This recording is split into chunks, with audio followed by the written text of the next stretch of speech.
Bonjour, ici Walid Romani et bienvenue à Document 1.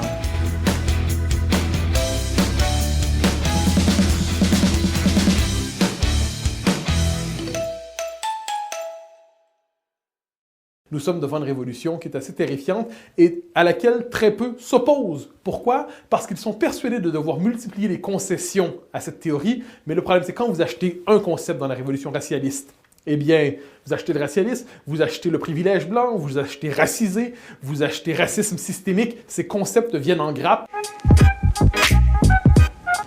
Alors, je suis tombé sur cette vidéo il y a quand même un certain temps déjà. Il y en a ici Mathieu Bock-Côté qui nous explique la révolution raciale. C'est quelque chose de terrifiant, c'est bien ce qu'il dit. Alors, c'est quand j'ai entendu cette vidéo que je me suis posé la question. Comment parler de privilège blanc à Mathieu Bock-Côté ou à n'importe qui ignore ce que c'est?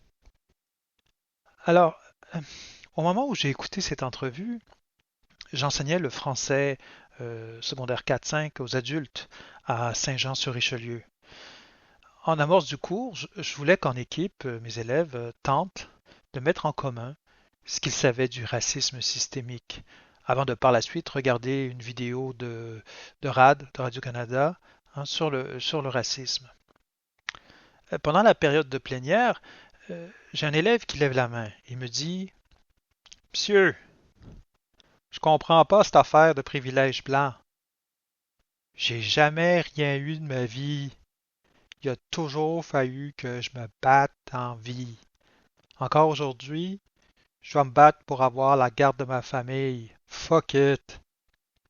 Ok, je suis pas très bon pour faire les accents, vous le voyez clairement. Je m'excuse si je voulais pas ridiculiser ça. Mais je dois être honnête, sur le coup, j'ai pas su quoi répondre. J'ai bégayé, j'ai hésité un instant et finalement, je lui ai simplement donné un exemple de discrimination sociale et je suis pas mal sûr de ne pas l'avoir convaincu. Pourquoi? Ben, parce que mon élève était un adulte de Saint-Jean-sur-Richelieu et que son lot de bagages personnels et d'expérience ne correspondait pas à ce que j'enseignais. Cet élève avait son propre parcours, son propre environnement qui était complètement différent du mien. Donc, en retournant à mon bureau, j'ai réalisé que j'avais jamais eu à expliquer le privilège d'identité à une autre personne qu'un converti. Hein. Et vous, hein? Combien de fois avez-vous essayé de discuter de privilège d'identité et privilège blanc avec quelqu'un qui est bien intentionné, mais qui n'est nullement conscient de son privilège, de son propre privilège? Et c'est ainsi que j'ai commencé à me demander ce que je répondrais aux Giscard, Bousquet ou MBC de ce monde. Mhm. Alors, dans mon parcours, j'ai d'abord commencé par lire Peggy McIntosh, hein, l'autrice de Unpacking the Invisible Knapsack, qui a lancé le terme justement de privilège blanc. Une lecture vraiment intéressante.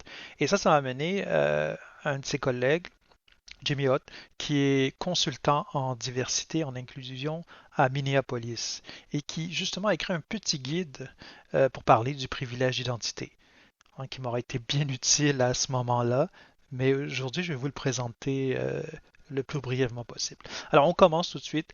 Qu'est-ce que c'est le privilège d'identité? Hein? Alors, en gros, c'est tout bénéfice ou avantage non mérité que l'on reçoit dans la société en raison de la nature de son identité. Donc ça peut être la race, religion, identité de genre, orientation sexuelle, classe sociale, riche, pauvre, capacité ou statut de citoyenneté. Hein, ce sont tous des bons exemples de privilèges d'identité. Alors, qu'est-ce qu'on peut faire? Première étape, commencez par écouter.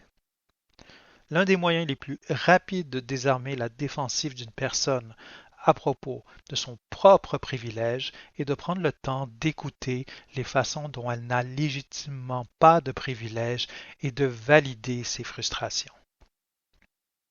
Hot d'ailleurs justement recommande un petit atelier qui serait intéressant justement à tester en classe et si jamais j'ai la chance, je le ferai. Alors l'atelier consiste à demander aux gens de diviser un papier en deux. Hein. On leur demande, on demande à chaque personne de commencer du côté gauche du papier et d'écrire toutes les façons dont cette personne-là n'a pas de privilège d'identité. Donc les participants peuvent inclure tout. Ça peut aller jusqu'à être, par exemple, gaucher. Donc avoir des difficultés à utiliser un ordinateur, ou le fait d'être une femme et d'avoir un écart salarial, etc. Ensuite, les gens écrivent sur l'autre côté toutes les façons dont leur identité leur accorde un privilège qu'ils n'ont pas mérité. À partir de là, les gens s'associent et font un exercice d'écoute où ils écoutent attentivement l'autre personne parler des deux côtés de leur liste. Cela permet aux gens d'exprimer leur frustration de se voir refuser le privilège tout en reconnaissant qu'ils ont effectivement un privilège. Ainsi, il est beaucoup plus facile d'aider les gens à comprendre le pouvoir du privilège dans la création d'un système d'oppression et comment l'élimination de ce système est libératrice et transformatrice pour tout le monde. Le simple fait d'écouter peut aller loin. De plus, c'est un point de départ pour les aider à développer de l'empathie pour ceux qui n'ont pas les mêmes privilèges. Deuxième conseil, insister sur le fait que le privilège est relatif. Chaque personne fait l'expérience de ses privilèges et de l'absence de privilèges dans son propre contexte, dans sa communauté, avec les personnes avec lesquelles elle interagit à un moment précis. En tant que tel, le privilège est relatif et nous devons en parler de cette façon. Est-ce que tous les privilèges sont égaux? Bien sûr que non. Hein? Moi-même, je suis droitier. Et je suis extrêmement content de ne pas avoir à faire d'acrobatie quand j'utilise mon ordinateur portable. Hein. C'est un privilège que j'ai par la nature de ma naissance. Cela ne veut pas dire cependant que mon privilège de droitier a le même poids ou la même responsabilité sociale que le privilège de ma couleur de peau, mon sexe, ma richesse, mon orientation sexuelle. Le fait est que nos identités sont complexes et intersectionnelles. Ce n'est pas parce que nous bénéficions d'une forme de privilège que nous bénéficions de toutes les formes de privilèges.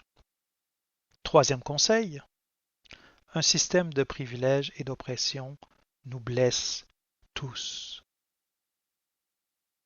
Ce que nous devons le plus souligner dans les discussions sur le privilège, c'est que ce système ne fait pas que nuire aux personnes qui ne peuvent pas se vanter d'une forme de privilège identitaire ou d'une autre.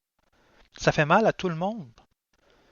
Tant que nous ne comprendrons pas cela, nous n'irons nulle part parce que les personnes privilégiées n'agiront jamais pour mettre fin au système qui leur permet de maintenir leurs privilèges. Prenez le privilège blanc par exemple. Le privilège blanc est essentiellement une construction sociale par laquelle les Européens riches voulaient s'assurer qu'ils pourraient consolider leur richesse en opposant les pauvres d'Europe aux pauvres africains et aux peuples autochtones. Les Blancs ont été amenés à se sentir mieux dans leur peau et ont reçu des privilèges dérisoires sur les personnes de couleur afin de diviser le prolétariat blanc. Tout ce que cela signifie, c'est que les Blancs devaient être les seigneurs des gens de couleur, tandis que les Blancs riches avaient encore leurs bottes sur le cou des pauvres Blancs. Ces privilèges ne nous aident pas autant en tant que Blancs qu'ils nous font du mal. Les privilèges sont marginaux quand on regarde le système de justice qui peut se construire de l'autre côté de cette lutte. Quatrième conseil, privilège ne veut pas dire forcément culpabilité. Dans The Construction of Masculinity, Michael Kaufman décrit ainsi la culpabilité. On traduit ici librement, la culpabilité est une émotion profondément conservatrice et, en tant que telle, n'est pas particulièrement utile pour provoquer un changement. D'une position d'insécurité et de culpabilité, les gens ne changent pas ou n'inspirent pas les autres à changer. Fin de la citation. Alors très souvent, lorsqu'on présente l'idée qu'ils ont un privilège, qu'ils n'ont pas mérité, les gens réagissent de deux manières différentes liées à la culpabilité. La première manière, l'esprit défensif. Je ne vais pas me sentir coupable de ce dont j'ai hérité. Si certaines personnes n'ont pas ces mêmes privilèges, ben tant pis. Deuxième, culpabilité paralysante. C'est tellement injuste. Mais qu'est-ce que je suis censé faire? Je n'ai jamais demandé cela. Et une petite personne ne peut pas changer un système qui existe depuis des centaines d'années. Alors, dans les deux cas, nous devons rappeler à la personne en question que le sentiment de culpabilité n'a même pas besoin d'entrer dans l'équation. Ils ont raison. Ils n'ont rien fait pour mériter ces privilèges. Donc, se sentir coupable à leur sujet n'a pas beaucoup de sens. Rappelez à la personne qu'elle ne devrait pas se sentir coupable de son privilège, mais encouragez-la à agir pour saper le système en refusant de simplement vivre dans son privilège. Cinquième conseil, offrez des moyens concrets de saper le système de privilèges et d'oppression. Lorsque les gens se sentent paralysés ou sur la défensive face à la révélation d'un privilège, il peut parfois être utile de leur offrir de grands et de petits moyens d'être subversifs. Encouragez l'action plutôt que la stagnation. Proposez quelques moyens simples ou complexes pour que les gens soient plus conscients de leurs privilèges. Par exemple, si quelqu'un mentionne un schéma oppressif lié au privilège, c'est-à-dire les hommes dominent toujours les conversations et parlent aux femmes parce qu'on leur a appris que leur voix a plus de valeur. Bien, envisagez des moyens de choisir de ne pas participer à ce schéma. Par exemple, en étant conscient de la fréquence à laquelle vous parlez. Et reculez. Reculez. Et prenez plus de temps pour écouter. Investissez dans des relations responsables à travers la différence, pas dans de simples relations symboliques. Et écoutez ceux qui ne partagent pas le même privilège d'identité sur la façon dont cela affecte leur vie. L'écoute est le fondement de la justice. Si certaines personnes se voient refuser des droits ou des privilèges en raison d'une oppression formelle ou créée par l'État, bien refuser de participer à ces systèmes oppressifs. Par exemple, si vous êtes une personne blanche, avec de la richesse, des enfants, choisissez d'investir et d'envoyer vos enfants dans une école publique, locale, de quartier, qui a un fort engagement envers la diversité et l'inclusion, plutôt qu'une école privée. En encourageant l'action, vous aidez non seulement la personne en question à s'engager, mais vous l'aidez à comprendre la nature même du privilège et son fonctionnement dans un système d'oppression. Conseil numéro 6. Faites-en une discussion d'action, pas de personnalité ou de caractère. La discussion sur le privilège ne devrait pas porter sur le caractère d'une autre personne. Les privilèges réels dont nous héritons en raison de notre identité ne définissent pas notre caractère. Mais ce qu'il fait, c'est si nous choisissons d'agir pour changer le système d'oppression qui nous offre ces privilèges. En tant que tel, la conversation ne devrait pas être « Hey, mon Christ de privilégié! » Au lieu de cela, ça devrait être « Comment pouvons-nous travailler pour contrôler notre privilège et saper le système d'oppression qui nous blesse tous? » Cela permet aussi de désamorcer la rengaine des MBC de ce monde qui reprochent aux soi-disant bien-pensants de détruire la liberté d'expression. Alors je les invite à nous rejoindre et à travailler sur les actions que nous pouvons entreprendre ensemble, car c'est seulement ainsi que nous rendrons cette liberté de parole non seulement accessible, mais bien plus puissante. Merci à tous, c'était Walid Romani pour Document 1. À la prochaine!